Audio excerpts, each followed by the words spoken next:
வணக்கம் நண்பர்களே, நாங்கள் இந்த முறை தீபாவளிக்கு ப்ரிப்பேர் பண்ணின ஸ்வீட் ரெசிப்பியை தான் உங்களோட ஷேர் பண்ணிக்கொள்ள போகிறேன். இது கண்டிப்பாக பிகினர்ஸ்க்கு யூஸ்ஃபுல்லாக இருக்கும். பயட்டம் பலகாரம் ப்ரிப்பேர் பண்ணுறதுக்கு 3 மெயினான இன்க்ரீடியன்ட்ஸ் பயட்டம்மா, சுகர், தேங்காய் பூ இருந்தால் இந்த பலகாரத்தை குயிக்காக ப்ரிப்பேர் பண்ணிடலாம்.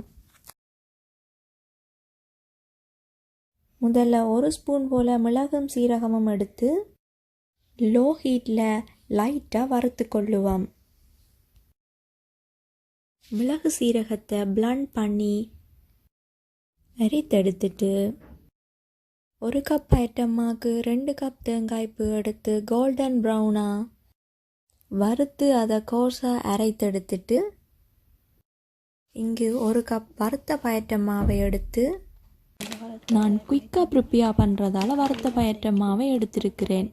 அப்படி இல்லாவிட்டால் கொஞ்சம் பயரை எடுத்து அதன் வாசனை வரும் வரை வறுத்து கிரைண்ட் பண்ணி அந்த மாவை எடுத்துக்கொள்ளலாம்.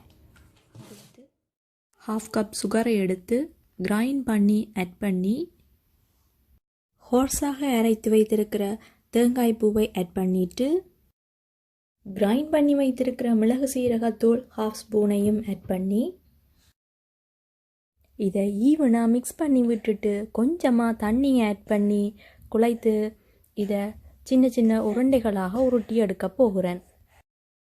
1/4 கப்பிலும் குறைவான தண்ணி போதுமாக இருந்தது. இந்த கன்சிஸ்டன்சியில் குழைத்தெடுத்தா எண்ணெயில் போட்டெடுத்த பிறகு பேஸ்ட் ஆகாமலும் கொஞ்சம் நீண்ட நாட்களுக்கும் வைக்கக்கூடிய மாதிரி இருக்கும்.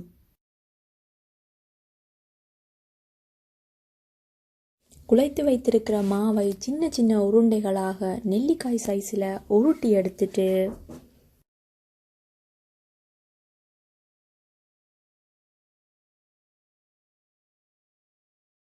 உருண்டைகளை டிப் பண்ணி எடுக்கிறதுக்கு 1/2 கப்பிலும் குறைவான கோதுமை மா, அரிசி மா இல்லாதபடியால் கோதுமை மா எடுத்திருக்கிறேன்.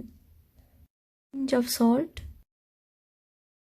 1/2 டீஸ்பூன் மஞ்சள் தூள் ஆட் பண்ணி கொஞ்சம் கொஞ்சமாக தண்ணியை விட்டு மிக்ஸ் பண்ணி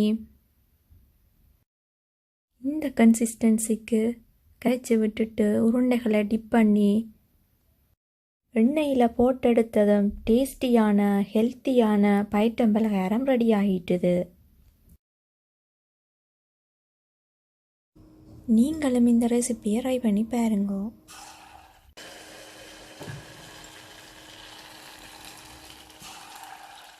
உங்கள் எல்லோருக்கும் எங்கள் குடும்பத்தின் சார்பாக ஒளிமயமான தீபாவளி நல்வாழ்த்துக்கள்.